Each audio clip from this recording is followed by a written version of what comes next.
भगवत गीता में अर्जुन के पूछने पर भगवान श्री कृष्ण बताते हैं कि धरती पर जिस प्राणी ने जन्म लिया है उसकी मरना भी तय है।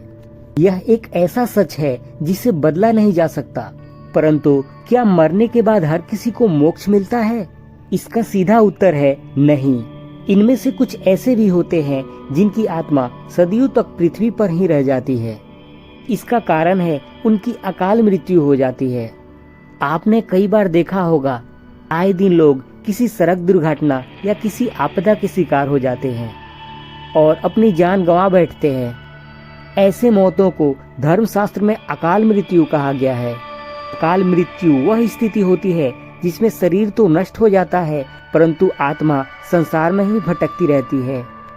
लेकिन सवाल यह उठता है कि आखिर ऐसा क्यों होता है?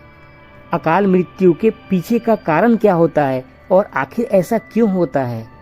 आज के हम इस वीडियो में इसी के बारे में विस्तार से जानेंगे।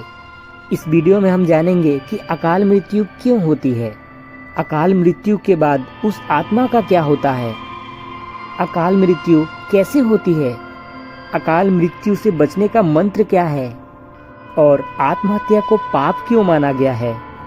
इसलिए इस वीडियो को पूरा देखें और कमेंट में अपना सुझाव भी दें और ऐसे ही ज्ञानवर्धक वीडियोस के लिए हमारे चैनल को सब्सक्राइब कर लें। तो चलिए जानते हैं अकाल मृत्यु के बारे में। अकाल मृत्यु कैसे होती है?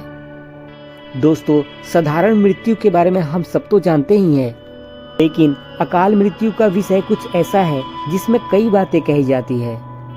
गरुड़ पुराण में लिखा गया है कि अगर कोई व्यक्ति भूख से तड़प कर मर जाता है या कोई हिंसक जानवर के द्वारा मर जाता है या फिर कोई जहरीला पदार्थ खाने से या फिर पानी में डूबने से किसी मनुष्य की मौत हो जाती है तो ऐसे मनुष्य को अकाल मृत्यु की श्रेणी में रखा जाता है।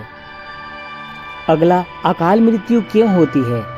दोस्तों, अकाल मृत्यु किसी भी कारण से हो सकती है, या किसी रोग के कारण या किसी दुर्घटना के कारण हो सकती है जिसमें लोग सोचते हैं कि काश यह नहीं हुआ होता तो उसकी मृत्यु नहीं होती।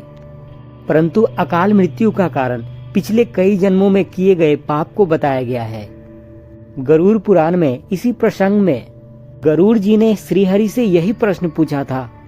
जब वेदों में मनुष्य की उम्र 100 साल निश्चित की गई है तो फिर उनकी अकाल मृत्यु क्यों हो जाती है?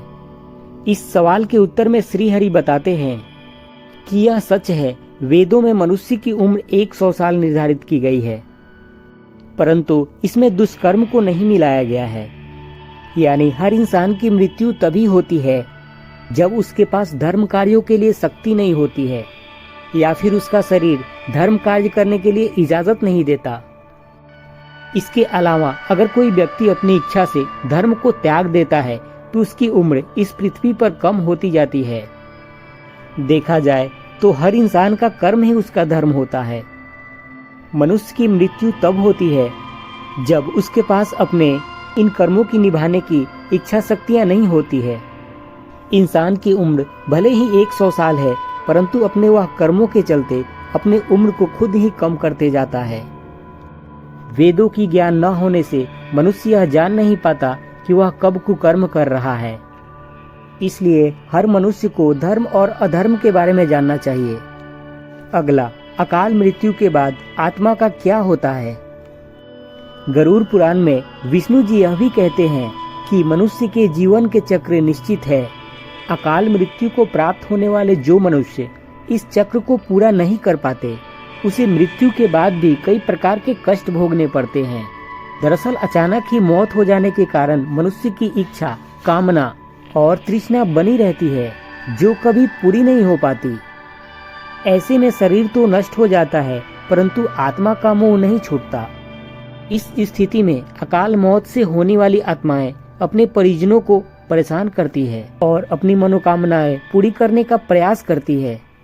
यह आत्माएं प्रेत विशाच योनि में कई वर्षों तक भटकती रहती है। अगर ऐसा किसी के साथ हुआ हो तो क्या करना चाहिए? उस आत्मा को मुक्ति कैसे मिलेगी? यह हम वीडियो के अंत में जानेंगे। गरुड़ पुराण में बताया गया है कि प्राकृतिक रूप से मरने वाले मनुष्य को 13 या 45 दिन में दूसरा शरीर प्राप्त हो जाता है। वह आत्मा प्रेत योनि से मुक्त होकर अपने कर्म तथा अगले जन्म के लिए यमलोक पहुंच जाती है, जबकि अकाल मृत्यु में भूत प्रेत योनियों में भटकता रहता है। उनकी आत्मा को आसानी से शांति नहीं मिलती। अगला, आत्महत्या पाप क्यों है? आपको बता दें कि अकाल मृत्यु में आत्महत्या को सबसे निचले दर्जे पर रखा जाता है। आत्महत्या करना पाप माना गया है। ग्रंथों की दृष्टि से यह एक घिनौना कृत्य है। भगवान विष्णु जी ने गरुड़ पुराण में इसे ईश्वर का निरादर और अपमान कहा है। आत्महत्या करने वाली व्यक्ति की आत्मा तब तक भटकते रहता है जब तक कि वह अपना जीवन चक्र पूर्ण नहीं कर लेता। ऐसी आत्मा को ना तो नरक लोक में जगह मिलती है और ना ही स्वर्ग लोक में। ऐसी आत्मा को मरने के बाद भी सबसे कष्टदायी अवस्था से गुजरनी पड़ती है। यह आत्माएं अपनी इच्छा की पूर्ति के लिए भटकती रहती है जब तक इसका जीवन चक्र पूर्ण नहीं हो जाता। क्योंकि अगर कोई व्यक्ति आत्महत्या करता है तो उसके शरीर का ऋण तथा कर्म पूरा नहीं होता। इसलिए आत्महत्या नहीं करनी चाहिए। आत्महत्या करने वाली आत्माओं के कष्ट को कम नहीं किया जा सकता, लेकिन गरुड़ पुराण में बताया गया है कि जिस व्यक्ति को अकाल मृत्यु से मौत होती है, अगर कोई व्यक्ति आत्महत्या करता है तो उसके आत्मा के शांति के लिए गरुड़ पुराण में कई बातें बताया गया है। अगला, अकाल मृत्यु से बचने के लिए मंत्र। भगवान विष्णु बताते हैं कि अकाल मृत्यु से मौत मनुष्यों के परिजनों को किसी नदी या तालाब में दर्पण करना चाहिए। साथ में मृत आत्मा की इच्छा की पूर्ति के लिए पिंडदान तथा दान पुण्य का कार्य करना चाहिए, ताकि उनकी आत्मा को जल्द ही मुक्ति मिल सके। यह सत्कर्म कम से कम 3 से 4 वर्षों तक करना चाहिए, तब जाकर कहीं अकाल मृत आत्मा को मुक्ति मिल जाती है और उनके नई जीवन की शुरुआत होती है। दोस्तों, अकाल मृत्यु से बचने के लिए हमें अच्छे कर्म करना चाहिए और दान पुण्य के साथ साथ भगवान की प्रार्थना करना चाहिए, क्योंकि प्रार्थना में भाग्य को बदल देने की क्षमता होती है। इसलिए आप भी पुण्य करें और दूसरों को भी इस बारे में बताएं। तो दोस्तों, आज का यह वीडियो यहीं पर समाप्त होता है। वीडियो अच्छा लगा हो तो इसे लाइक जरूर कीजिएगा। तो फिर मिलेंगे अगले वीडियो में। तब तक के लिए नमस्कार।